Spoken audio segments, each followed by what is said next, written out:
بخاری مسلم میں حدیث ہے، تم میں سے کوئی شخص اس وقت تک مؤمن ہی نہیں ہو سکتا جب تک کہ میں اسے اس کے ماں باپ اولاد سب لوگوں سے بڑھ کر عزیز نہ ہو جاؤں۔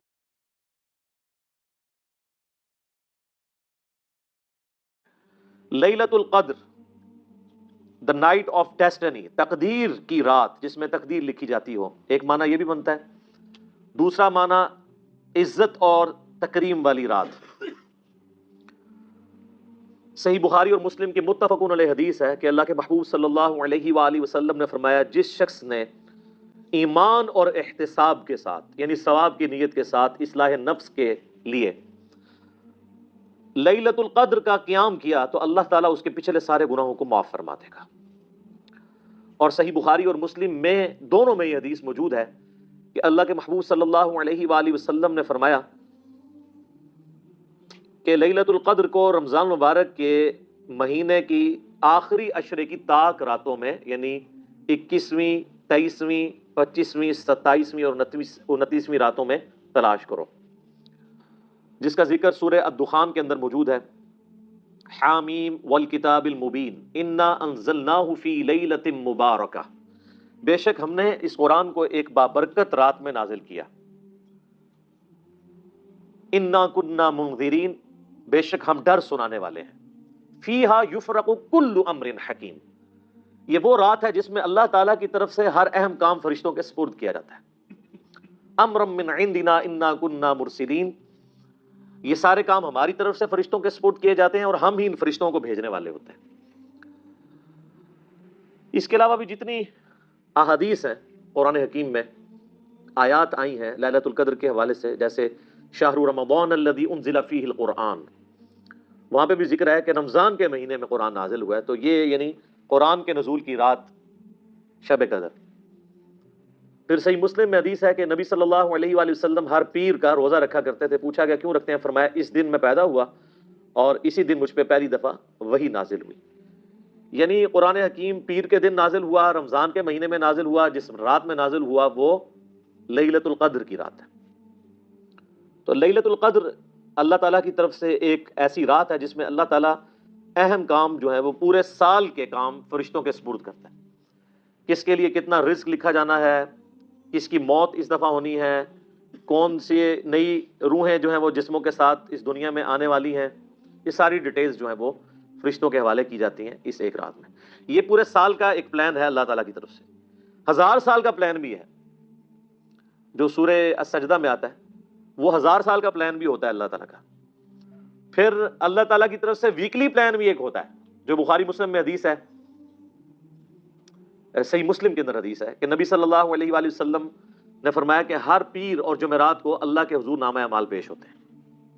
یہ ویکلی پلان ہے۔ پھر روزانہ کا بھی ہے، اور وہ حدیث بخاری اور مسلم دونوں میں ہے کہ نبی صلی اللہ علیہ وآلہ وسلم نے ارشاد فرمایا کہ انسان کے ساتھ جو فرشتے اٹیچ ہیں نا، ان کی تبدیلی کا وقت فجر اور عصر ہوتا ہے۔ جو فرشتے فجر کے وقت آتے ہیں وہ عصر کے وقت واپس چلے جاتے ہیں، اور جو عصر کے وقت آتے ہیں وہ فجر کے وقت واپس چلے جاتے ہیں۔ اور جب واپس جاتے ہیں تو اللہ تعالیٰ ان سے پوچھتے ہیں، حالانکہ اللہ جانتا ہوتا ہے کہ میرے بندوں کو کس حال میں پایا، تو فرشتے کہتے ہیں جب گئے تھے تو فجر کی نماز پڑھ رہے تھے، جب واپس آئے تو وہ عصر کی نماز پڑھ رہے تھے۔ اور جب دوسری پارٹی حاضر ہوتی ہے تو وہ کہتی ہے کہ جب ہم گئے تھے عصر کی نماز پڑھ رہے تھے اور واپس آئے تو فجر کی نماز پڑھ رہے تھے۔ تو یہ روزانہ کا بھی ایک پلان ہے۔ آپ اس سے اندازہ لگائیں کہ انسان نے اللہ کو سیریس نہیں لیا ہوا، لیکن اللہ نے انسان کو کتنا سیریس لیا ہوا ہے۔ پورے کے پوری پلاننگ، شیڈیول وہ انسانوں کے گرد گھومتا ہے۔ وما خلقت الجن والانس الا لیعبدون، ہم نے جنوں اور انسانوں کو نہیں پیدا کیا مگر صرف اس لیے کہ وہ ہماری عبادت کریں۔ ہمیں ماننا کافی نہیں ہے، ہماری عبادت بھی کریں، اور عبادت کہتے ہیں ٹوٹل اوبیڈینس کو۔ اللہ کو سارے مان رہے ہیں، اللہ کی ماننا بھی ضروری ہے، پھر عبادت ہوگی۔ اور یہ تمام نبیوں کی بنیادی دعوت ہے۔ وَلَقَدْ بَعَثْنَا فِي كُلِّ أُمَّةٍ رَسُولًا أَنِ اعْبُدُوا اللَّهَ وَاجْتَنِبُوا الطَّاغُوتَ، بے شک ہم نے ہر قوم میں کوئی نہ کوئی پیغمبر بھیجا اسی ایک بنیادی دعوت کے ساتھ کہ عبادت اللہ کی کرنی ہے اور طاغوت سے اجتناب کرنا ہے۔ اللہ کی مخالفت پہ جو لوگ کھڑے ہیں، چاہے وہ شیطان ہو چاہے انسان ہو، ان کی مخالفت کرنی ہے، عبادت کرنی ہے اللہ کی۔ ہمیں جو گھٹی میں چیز دی گئی ہے کہ اللہ کو ماننا کافی ہے، اللہ کی ماننا ضروری ہے، اللہ کو ماننا کافی نہیں ہے۔ بسم اللہ الرحمن الرحیم۔ انا انزلناہ فی لیلۃ القدر، بے شک ہم ہی نے نازل کیا ہے اس قرآن کو ایک قدر والی رات میں جس میں تقدیر کے فیصلے لکھے جاتے ہیں، ایک عزت والی رات ہے۔ وما ادراک ما لیلۃ القدر، اور تم کیا جانو کہ لیلۃ القدر کیا ہے؟ لیلۃ القدر خیر من الف شہر، لیلۃ القدر جو ہے وہ تو 1000 مہینوں سے بڑھ کر ہے۔ یعنی اگر کوئی شخص 1000 مہینے تک عبادت کرے اور اس ایک رات میں نفلی عبادت کر دے تو اس کے ایکویلنٹ ہے۔ یہ نہیں ہے کہ کوئی بندہ ہے اس رات میں نماز پڑھ لے اس کے بعد اس کو جو ہے وہ 81-82 سال تک نماز پڑھنے کی ضرورت ہی کوئی نہیں ہے۔ یہ نفلی نماز کی، نفلی عبادت کی بات ہو رہی ہے۔ فرض تو میرے بھائی اللہ بڑا ڈاڈا ہے، وہ تو روزانہ آپ کو مرنا پڑے گا اللہ کے لیے، ایک دن مرنے پہ تو اس نے جنت دینی نہیں ہے، روزانہ ہی ہر لمحے میں اللہ کے لیے مرنا پڑے گا۔ آپ کو یہ ڈیسیژن کرنا ہوگا کہ اس معاملے میں میرے رب کی کیا مرضی ہے، میں نے اس کے پیچھے چلنا ہے، اور جس چیز سے اللہ ناراض ہوتا ہے اس سے کنارہ کشی اختیار کرنی ہے۔ تو 1000 مہینوں سے بہتر ہے۔ تنزل الملائکۃ والروح فیہا باذن ربہم، اس رات میں فرشتے نازل ہوتے ہیں روح قدس کے ساتھ، یعنی فرشتوں کے سردار جبرائیل علیہ السلام اور ان کے ساتھ باقی فرشتے اللہ کے اذن سے نازل ہوتے ہیں، من کل امر، ہر کام اللہ کی طرف سے لے کر۔ یعنی اللہ تعالیٰ جو فرشتوں کے ذمہ کام کرتا ہے وہ اس رات کے اندر ان کا نزول ہوتا ہے۔ اور یہ باقی جو عوام الناس میں کہانیاں مشہور کی ہوئی ہیں نا جی، وہ اس رات سمندر کا پانی میٹھا ہو جاتا ہے، درخت سجدے میں گر جاتے ہیں، یہ ساری کہانیاں میرے بھائی، اب تو سی سی ٹی وی کیمرے ہیں، جہاں گرتے ہیں وہاں لگا لیں کیمرہ، آپ کے بزرگ کہانیاں کراتے رہے ساری کہانیاں پکڑے گی۔ اب وہ جب ہم کہانیاں پکڑتے ہیں نا وہ کہتے ہیں بزرگوں کی توہین کرتے ہیں، بھئی بزرگوں نے اپنی توہین خود کروائی ہے، نہ وہ اتنی لمبی لمبی چھوڑ کے جاتے کہ وہ پکڑی جاتی۔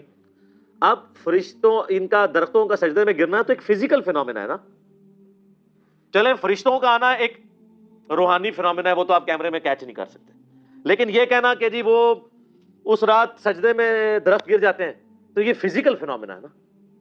تو سی سی ٹی وی کیمرے پوری دنیا میں لگے ہوئے ہیں، کہاں درخت سجدے میں گرتے ہیں؟ ایسا نہیں ہوتا۔ وہ جس سمندر کا پانی میٹھا ہو جاتا ہے، اس سے سمندر کا پانی کوئی میٹھا نہیں ہوتا، کراچی والوں سے پوچھ لیں۔ اور اگر آپ کو یقین نہیں آتا تو لیلۃ القدر اگر اتنی آسان ہے تلاش کرنی ہے آپ کے لیے تو آپ جا کے 10 دن کے لیے وہاں پہ اعتکاف کر لیں۔ سمندر کے کنارے مسلمانوں کو اعتکاف کرنا چاہیے، تو روزانہ چیک ہو جائے، مغرب کے وقت ہی جب سمندر کا پانی میٹھا ہو تو وہ پورے ملک میں اناؤنسمنٹ ہو جائے، اور ہماری روت لال کمیٹی کے چیئرمین ٹی وی پہ آ کے کہہ دیں کہ ہاں جی کراچی کا پانی میٹھا ہو چکا ہے، تمام اہل وطن سے گزارش ہے کہ آج لیلۃ القدر ہے، اس کو فالو کریں۔ تو یہ ان لوگوں نے کہانیاں لکھی اور دین کا بہت زیادہ نقصان کیا۔ اللہ کا شکر ہے کہ یہ سچائی کی آواز اس پلیٹ فارم سے بلند ہوئی ہے کہ لوگ بے دین ہونے سے بچ گئے ہیں، ادروائز یہ جو دین ان لوگوں نے پیش کیا تھا ان درمیانے بزرگوں نے، پرانے بزرگوں نے نہیں نا، پرانے بزرگ وہ ہیں جن کی یہ کتابیں ہیں، درمیانے بزرگ وہ ہیں جو آج سے 500 سال پہلے، 800 سال پہلے، 1000 سال پہلے گزرے۔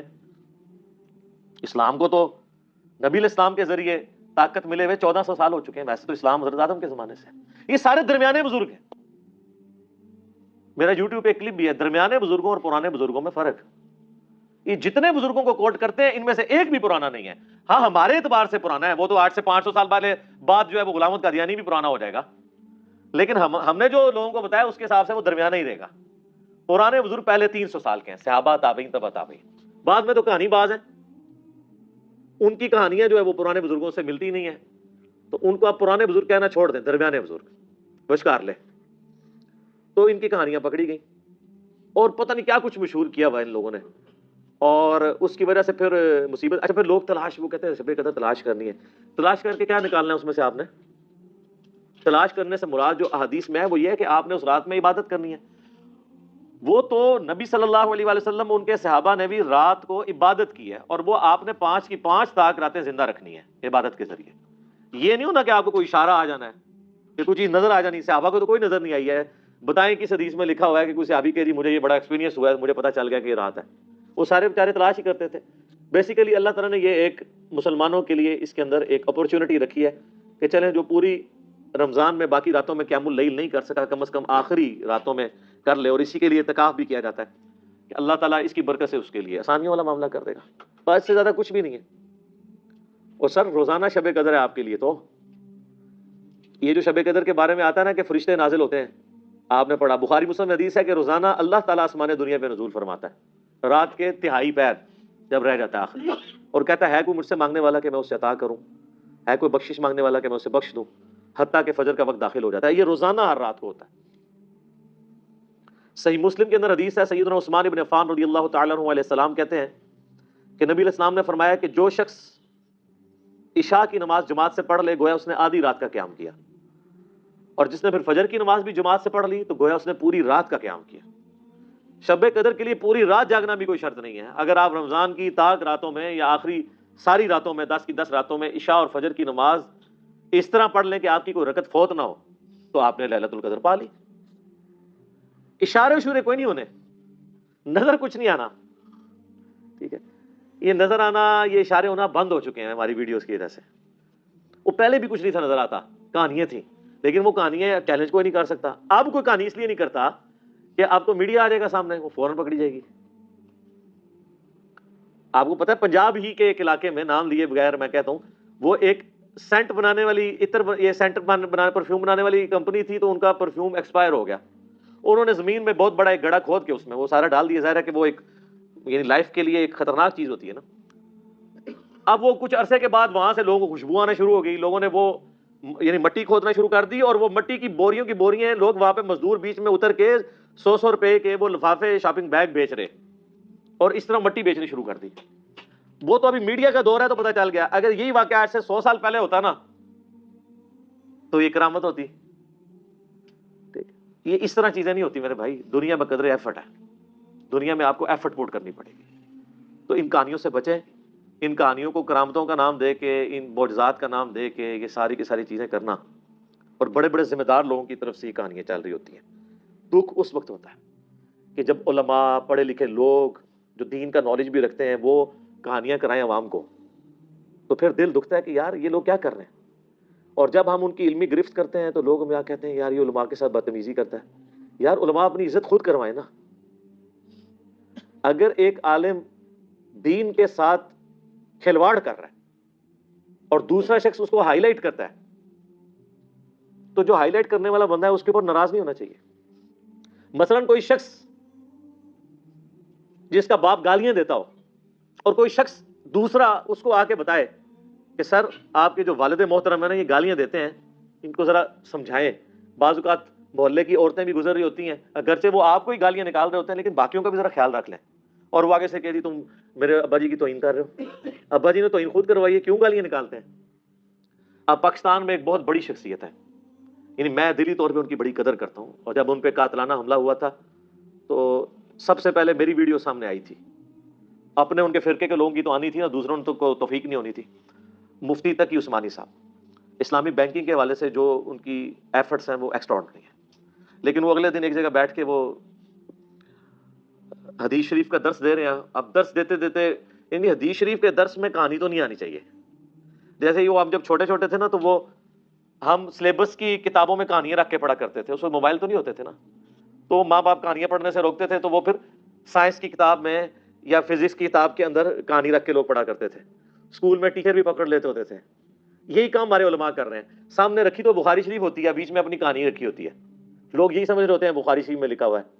تو ہم کہتے ہیں کہ مولانا شریف کو بخاری شریف سے باہر نکالو پھر بخاری شریف پڑھو، مولانا شریف کو مسلم شریف سے باہر نکالو پھر مسلم شریف پڑھو۔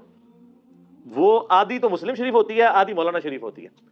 تو وہ مفتی صاحب جو ہیں وہ درس حدیث دیتے ہوئے فرماتے ہیں کہ امام حنیفہ رحمہ اللہ تعالی وضو کے جو گرتا ہوا پانی ہے نا وضو کے دوران جو جسم سے لگ کے گرتا ہے، اس کو کہتے ہیں مائع مستعمل، استعمال شدہ پانی۔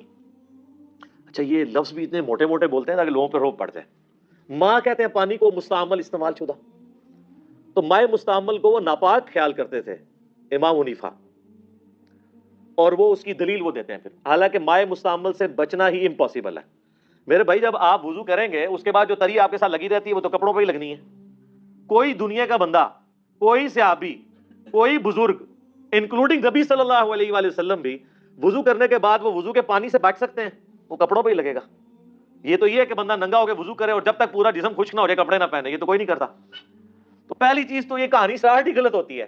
وہ کہتے ہیں مائع مستعمل کو ناپاک سمجھتے تھے، اور آگے ریزن دیتے ہیں وہ کہ ہوتا یہ تھا کہ امام حنیفہ رحمہ اللہ کشف کے ذریعے اللہ ان کو یہ دکھا دیتا تھا کہ کوئی شخص وضو کر رہا ہوتا تھا، تو چونکہ بخاری مسلم میں حدیث ہے کہ جب کوئی وضو کرے تو وضو کے ساتھ اس کے گناہ بھی دھلتے ہیں، تو وہ گناہ دھلتے ہوئے دیکھ لیتے تھے۔ اب ان کو چونکہ گناہ دھلتے ہوئے نظر آتے تھے اس پانی کے اندر، تو اس لیے وہ پانی کو ناپاک سمجھتے تھے، حالانکہ پانی کے اندر فزیکلی تو گناہ نہیں داخل ہوا ہوا، یہ بھی تو ایک انٹلیکچوئل چیز ہے. انٹلیکچوئل چیز سے ناپاکی کیسے ہو سکتی ہے؟ ایک ذہنی چیز ہے نا. وہ فزیکلی وہ گناہ تو وہ جس وقت کر لیا اسی وقت کر لیا.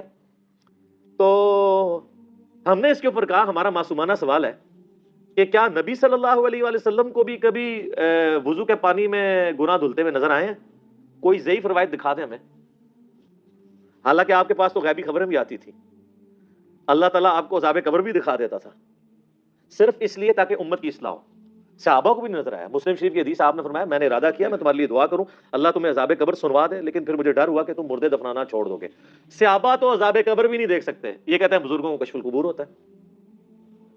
ہاں نبی کو اللہ دکھا سکتا ہے. لیکن یہ اس کیس میں یہ جو معاملہ ہے بخاری مسلم دونوں میں حدیث آپ علیہ السلام نے فرمایا تم اپنا مقدمہ میرے پاس لے کے آتے ہو بسا اوقات تو ان میں سے کوئی چرب زبان ہوتا ہے اور وہ اپنا مقدمہ اچھے طریقے سے پیش کرتا ہے حالانکہ وہ ناحق ہوتا ہے اور میں اس کے حق میں فیصلہ کر دیتا ہوں شواہد کی بنیاد پہ. اگر میں بھی تمہارے حق میں فیصلہ کر دوں تو تب بھی تم دوزخ کی آگ اپنے ساتھ لے کے جا رہے ہو اگرچہ نبی نے تمہارے حق میں فیصلہ کیا کیونکہ تمہیں تو پتا ہے کہ تم غلط ہو. تو نبی علیہ السلام بھی ظاہر کے اوپر چلتے تھے. جب اللہ دکھا دیتا تھا وہ الگ معاملہ ہے لیکن ہمیشہ ایسا نہیں ہوتا تھا. تو امام حنیفہ کے لیے کہتے ہیں پھر یہ فضائل مال میں بھی لکھا ہوا ہے. وہ کہتے ہیں گناہ دھلتے دیکھتے تھے یہ بھی دیکھ لیتے تھے اس نے چوری کی ہے زنا کیا ہے پھر آگے بھی ادھر بھی کہانی نہیں رکتی. اس نے گناہ صغیرہ کیا ہے کبیرہ کیا ہے مستحب چھوڑنا ہے. کوئی مستحب چھوڑنا تو گناہ ہوتا بھی نہیں ہے. پھر انہوں نے اللہ سے دعا کی کہ یا اللہ میری اصلاح چھین لے تو اللہ نے چھین لی. اچھا جب ہم کہتے ہیں یار یہ کہتے ہیں اللہ نہیں دکھا سکتا تو سر بریلوی بھی تو یہی کہتے ہیں نا کہ اللہ چاہے تو ہمارے اولیاء مرنے کے بعد مدد نہیں کر سکتے. ادھر ہیں کیوں کرتے ہیں ایسے کر کے؟ وہ بھی تو اللہ کو ہی ڈال رہے ہوتے ہیں بیچ میں. اللہ کو ڈالنے سے ہر چیز حلال ہو جاتی ہے. صرف وہی چیز ولا تقولوا علی اللہ الا الحق اللہ پر کوئی ایسی بات نہ کرو سوائے اس کے جو حق سے ثابت ہے.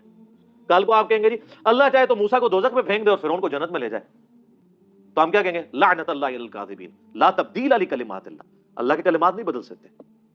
ایسا نہیں ہوگا. تو اللہ کو ڈال کے کہتے ہیں کرامت ہوگی. یہ کرامت اس طرح نہیں ہوتی.